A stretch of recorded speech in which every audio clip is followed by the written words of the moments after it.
आज हम chapter number 3 का ग्राफ सीखेंगे। एक्सरसाइज 3.1 और 3.2 से रिलेटेड है आज का टॉपिक। तो सबसे पहले मैं थोड़ा आपको ना 9th क्लास का रिवाइज करा दूं। 9th में हमको है ना ग्राफ बनाने दिया जाता था। बोलते थे x plus Y equal to 1 का ग्राफ बनाओ। तो हम क्या करते थे, हम ऐसा करते थे, x की कुछ वैल्यू कंसीडर करते थे और y की वैल्यू निकालते थे। जैसे कि x की वैल्यू 0 रखूं तो y की वैल्यू 1 आएगी, और y की वैल्यू 0 रखूं तो x की वैल्यू 1 आएगी। x की वैल्यू 3 रखूं तो y की वैल्यू -2 आएगी, और x की वैल्यू 2 रखूं तो y की वैल्यू -1 आएगी। ऐसा कुछ प्लॉटिंग करते थे। तो वो इस तरीके से करते थे कि ये हमारा 1 2 3 4 -1 -2 -3 1 2 3 4 -1 -2 -3, इतना बहुत हो गया। फिर हम क्या करते थे, हम x पे 0 और y पे 1 ढूंढते थे। x पे 0 y पे 1, तो वो पॉइंट इधर आएगा। फिर करते थे x पे 1 y पे 0, तो x पे 1 y सॉरी x पे 0 y पे 1 वो इधर आएगा, सॉरी फर्स्ट पॉइंट इधर आएगा। x पे 1 y पे 0 वो इधर आएगा, ठीक है। फिर x पे 3 y पे -2, तो x पे 3 और y पे -2 तो कहीं इधर आएगा, इधर करके इधर करके इधर इधर कहीं आएगा, बराबर। अच्छा, फिर कर देते x पे 2 y पे -1, तो x पे 2 ये रहा, y पे -1 ये रहा, यहाँ कहीं ऐसा करके प्लॉट हो जाएगा। फिर हम जब ज्वाइन करेंगे ना तो वो ग्राफ कुछ ऐसा बनता था, ठीक है। अब x minus Y, x plus sorry x minus Y equal to 2 ले लेता हूं। अगर x minus Y equal to 3 ले लेता हूं, 3, ठीक है। तो इसका भी, अब इसका भी अगर प्लॉटिंग करेंगे हम तो उसी तरीके से x माइनस वाई है। एक दो पॉइंट ले लेता हूं, एक दो पॉइंट ले लेता हूं x और y का। मान लो x की वैल्यू 1 लिया तो y की वैल्यू 2 आ गई, सॉरी x की वैल्यू x की वैल्यू 1 लिया तो y की वैल्यू -2 आ गई। x की वैल्यू 0 रखूं तो y की वैल्यू -3 हो जाएगी, या y की वैल्यू 0 रखूं तो x की वैल्यू 3 हो जाएगी, ठीक है। तो इसको अगर हम प्लॉट करेंगे तो x पे 1 y पे -2, तो x पे 1 ये रहा, y पे -2 ये रहा, तो वो पॉइंट कुछ ऐसा ऐसा करके यहाँ आ जाएगा, यहाँ पर, ठीक है। फिर x पे 0 y पे -3, तो x पे 0 y पे -3, तो वो पॉइंट इधर आ जाएगा। फिर उसके बाद x पे 3 y पे 0, x पे 3 y पे 0 ये रहा, ठीक है। फिर हमको क्या करना है, दोनों को प्लॉट करना है। जब दोनों को प्लॉट करेंगे ना तो ये लाइन इंटरसेक्ट होंगे, ठीक है ना। यही चीज को हमने एलिमिनेशन से करके देख लिया है। एलिमिनेशन से करके देखा था तो वो कुछ ऐसा निकलता था, ये कट हो जाता था 2x इज 4, x की वैल्यू 2, और x की वैल्यू 2 आने के बाद मैं इसमें पुट कर दूं तो y की वैल्यू -1 आ जाती थी। यानी x की वैल्यू 2, और ये देखोगे ना, ये जो पॉइंट है तुम्हारा जहां इंटरसेक्ट हुआ है वो x की वैल्यू 2 दे रहा है और y की वैल्यू -1 दे रहा है, ठीक है। तो इसका जहां पे जो मीट करता है ना उसको बोलते हैं सॉल्यूशंस, उसको बोला जाता है सॉल्यूशंस। सॉल्यूशन वो चीज होता है, सॉल्यूशन वो चीज होता है जहां पे दोनों ग्राफ इंटरसेक्ट हो, ठीक है ना। आगे चलोगे आप लोग, अभी सब डायग्राम नहीं बना रहा हूं, आगे चलोगे आप लोग उस वक्त ऐसा होगा कि ग्राफ जो आप लोग बनाओगे ना, एक्स और वाई एक्सिस का ग्राफ बनाओगे ना, यहाँ पे तो इंटरसेक्ट हो गया, इंटरसेक्टिंग लाइंस आ गया। लेकिन आगे चलोगे तो हो सकता है ग्राफ, दोनों ग्राफ पैरेलल आ जाए, दोनों जो ग्राफ बनेगा वो पैरेलल आ जाए, ठीक है। और आगे चलोगे तो शायद ऐसा भी हो सकता है कि दोनों ग्राफ जब आप प्लॉट करोगे तो हो सकता है एक ग्राफ सीधा जाए और जो दूसरा लाइन का, जो दूसरे ग्राफ का लाइन होगा ना वो इसी के ऊपर से जाएगा, उसी के ऊपर से जाएगा। इसको बोलते हैं को इंसिडेंट लाइन, को इंसिडेंट लाइन, ठीक है ना। तो हमको कहीं ग्राफ नहीं बनाना है, लेकिन देखो इसमें कहीं ग्राफ इंटरसेक्ट नहीं हुआ, इसका सॉल्यूशन नहीं निकलेगा। और इसमें हर जगह ग्राफ इंटरसेक्ट हो रहा है, इसलिए इस जगह पे मैनी सॉल्यूशन निकलेगा। ठीक है ना, यानी हमारा जो x और y का आंसर है इसमें पॉसिबल है और इसमें भी पॉसिबल है। आप इसमें देखोगे तो इसमें एक ही आंसर है, इसलिए एक ही सॉल्यूशन निकलेगा, यूनिक सॉल्यूशन। ठीक है, और इसमें हर जगह पे टच कर रहा है, हर जगह पे टच कर रहा है, इसलिए इसमें मैनी सॉल्यूशन निकलता है। ठीक है ना, तो हम हर सम में ग्राफ नहीं बनाएंगे, लेकिन ग्राफ कैसे बनता है या कैसे बनेगा हम सम से ही आइडिया ले लेंगे। तो उम्मीद करता हूं आप लोगों को इतना पार्ट समझ में आया है। फिर हम आगे बढ़ते हैं। जैसे कि अगर मैं एक सम लूं, x minus 2y equal to 0 और 3x plus 4y minus 20 equal to 0, तो आपको तो सबसे पहले ये याद होना चाहिए कि जनरल इक्वेशन ऑफ लाइन का जनरल फॉर्मूला ये है। ठीक है, अच्छा अब है ना, ये पहला इक्वेशन है हमारा, ये दूसरा इक्वेशन है। तो देखो तीन केस है, या तो ये x और y, यहाँ पे भी x और y, और यहाँ पर भी x और y। देखो तीन केस है, हो सकता है कि दोनों लाइन इंटरसेक्ट करे कहीं पर।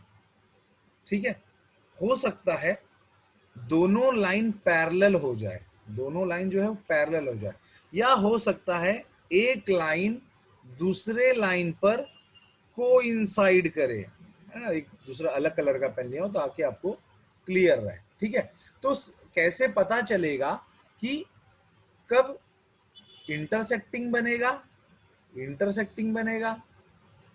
कब पैरेलल बनेगा और कब कोइंसिडेंट बनेगा। ठीक है, तो हमको क्या करना है, सबसे पहले तो ए बी और सी निकालना है।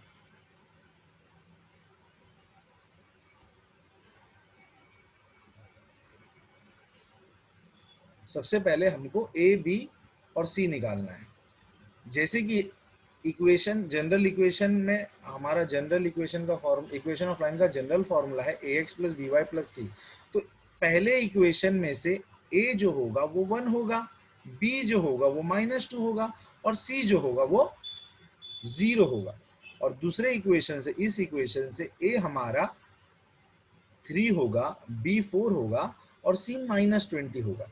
तो आपको ये पता होना चाहिए कि पहले इक्वेशन का ABC है, इसलिए A1 B1 C1 लिखने का और इसको A2 B2 C2 लिखने का। इसके बाद आपको क्या करना है ना, सबका रेशियो निकालने का, A1 by A2, B1 by B2, C1 by C2। अगर A1 बाई A2 जैसे ही निकालते 1/3 निकला, B1 बाई B2 -2/4 निकला यानी हाफ, और C1 बाई C2 हो गया 0 बाई -20। ठीक है, तो ये हो गया 0।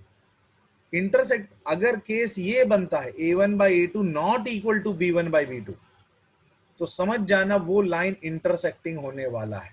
ठीक है ना, आपको ग्राफ बनाने की जरूरत नहीं पड़ेगी, C1 बाई C2 देखने की जरूरत नहीं है, क्योंकि नॉट इक्वल टू जब आएगा तब आगे जाने का नहीं। जब जैसे आपका नॉट इक्वल टू आता है फिर आगे जाने का नहीं, दूसरा चेक करने की जरूरत नहीं है, फिर भले ना C1 बाई C2 इक्वल ही क्यों ना हो। ठीक है, जैसे कि अब दूसरे का ग्राफ बनाता हूं। दूसरा अगर बनाऊं, जैसे कि अगर एक इक्वेशन दिया है x plus 2y minus 4 equal to 0 और 2x plus 4y minus 12 equal to 0। ठीक है, अभी इसका A1 B1 C1 निकालना है हमको, A2 B2 और C2 निकालना है। देखते हैं क्या होता है। A1 हो गया हमारा 1, A2 हो गया 2 और C1 हो गया -4। पहले इक्वेशन का ABC को A1 B1 C1 बोलते हैं और दूसरे इक्वेशन के ABC को A2 B2 और C2 बोलते हैं। तो हमारा A2 हो गया 2 4 -12। अब हमको A1 बाई A2 निकालना है, B1 बाई B2 निकालना है और C1 बाई C2 निकालना है। तो A1 बाई A2 हो गया हाफ, B1 बाई B2 2/4 यानी हाफ और C1 बाई C2 -4 बाई -12 यानी 1/3। तो जब आपका a1 बाई a2 इक्वल होता है b1 बाई b2 के और नॉट इक्वल टू होता है c1 बाई c2 के, तो समझ जाना वो लाइन पैरेलल बनेगा। ठीक है ना। आप लोग अगर ध्यान से समझोगे इस चीज को तो जैसे कि है ना, अगर आप लोग और थोड़ा लॉजिकल होके समझोगे ना, आप लोग ये देखोगे ये इक्वेशन 2 से डिविजिबल है, यानी ऐसा हो गया। अब मैं फर्स्ट और इक्वेशन और सेकंड इक्वेशन को साथ में लिखता हूँ ना, तो फर्स्ट इक्वेशन अगर 4 को इक्वल टू के इधर भेज दूं तो ऐसा दिखेगा, और 12 सॉरी ये 6 हो जाएगा, 6 को इधर भेजूंगा तो कुछ ऐसा दिखेगा। तो आप एक बात समझो, एक बार कह रहा है कि x प्लस 2y 4 बनना चाहिए, अगली बार बोलता है x प्लस 2y 6 बनना चाहिए, तो ये कभी पॉसिबल नहीं हो पाएगा। बोल रहे हो कि 3 प्लस 2 4 5 भी बन जाए और 3 प्लस 2 6 भी बन जाए, तो ऐसा कभी पॉसिबल नहीं हो पाएगा, इसलिए कभी सॉल्यूशन मिल ही नहीं पाता है, इसलिए पैरेलल लाइन बन जाता है। ये बात नहीं समझ में आया तो कोई दिक्कत नहीं, आपको ये कंडीशन याद रखना, ये और ये। ठीक है। तीसरी बात करते हैं कोइंसिडेंट लाइन की। तो कोइंसिडेंट लाइन के लिए ये पार्ट थोड़ा सा रब करता हूँ, जगह नहीं है मेरे पास।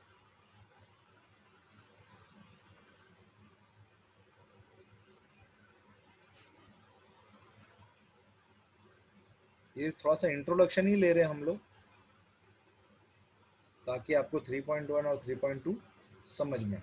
जैसे कि एक इक्वेशन है 2x plus 3y 2x plus 3y equal to 9 minus 9 equal to 0, और 4x plus 6y minus 18 equal to 0। आप लोग अगर देखोगे ध्यान से, सेकेंड इक्वेशन 2 से डिविजिबल है, आप लोग इसको सॉल्व करोगे ना तो पहले ही इक्वेशन बनकर रेडी हो जाएगा, यानी दोनों एक ही इक्वेशन है। ठीक है ना। चलो जाने दो, ऐसा कोई वो वाली बात नहीं हो गई कि करना ही पड़ेगा। a1 b1 और c1 पहले चेक कर लेते क्या बनता है। a1 निकला 2, b1 निकला 3, c1 निकला माइनस वाई, a2 हो गया 4 6 और माइनस 18। a1 बाई 2 निकालते हैं 2 बाई 4 यानी हाफ, b1 बाई b2 निकालते हैं यानी 3 बाई 6 यानी हाफ, c1 बाई c2 निकालते हैं माइनस 9 बाई माइनस 18 यानी हाफ। ठीक है ना। जब a1 by a2 equal to b1 by b2 equal to c1 by c2 आया, तो समझ जाना वो लाइन को इंसिडेंट होगा। ठीक है ना। और अगर आप एक और बात समझो, ये इक्वेशन है ना 2 से डिविजिबल है, तो आप लोग देखोगे तो फर्स्ट इक्वेशन और सेकंड इक्वेशन मैच कर गया, यानी दोनों एक ही इक्वेशन है, इसलिए दोनों का ग्राफ एक ही मिला है। ठीक है। तो ये 3 केस आपको याद रखना है, फिर आप एक्सरसाइज 3.1 और 3.2 करने में सक्षम होंगे।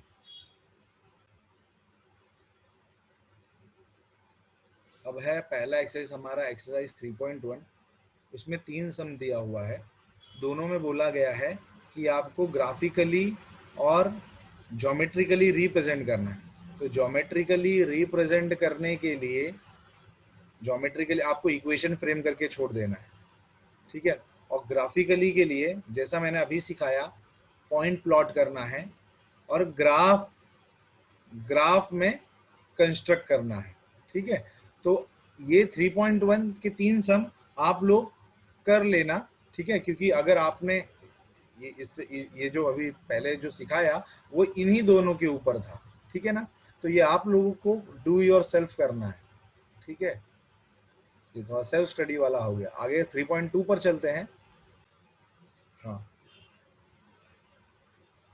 और जो दूसरा है एक्सरसाइज 3.2।